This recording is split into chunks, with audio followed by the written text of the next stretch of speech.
ஜென்சியோட biggest problem அது இதுன்னு சொல்லிட்டு எல்லாரும் பேசிட்டு இருக்காங்க. ஆனா என்ன பொறுத்த வரைக்கும் கதவை லாக் பண்ணிட்டு தான் வந்திருப்போம். ஆனாலும் கதவை லாக் பண்ணாமா இல்லையான்னு 10 வாட்டி செக் பண்ணுவோம்.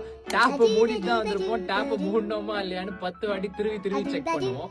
அலாரம் வச்சுட்டு தான் படுக்க போவோம். ஆனா அலாரம் வச்சோமா இல்லையான்னு 10 வாட்டி திருப்பி அந்த அலாரம் ஆப் குள்ள போய் செக் பண்ணிட்டு வருவோம். சோ இது எனக்கு மட்டும் தான் இருக்கு அப்படின்னு சொல்லிட்டு பல நாள் நினைச்சிட்டு இருந்தேன். ஆனா நிறைய பேர்கிட்ட பேசும்போது தான் தெரிஞ்சது இது எல்லாருக்குமே இருக்கு அப்படின்னு சொல்லிட்டு. சோ இதுல இருந்து வெளில வரதுக்கு நான் யூஸ் பண்ண 2 முக்கியமான விஷயங்கள். First, clear your mind fog.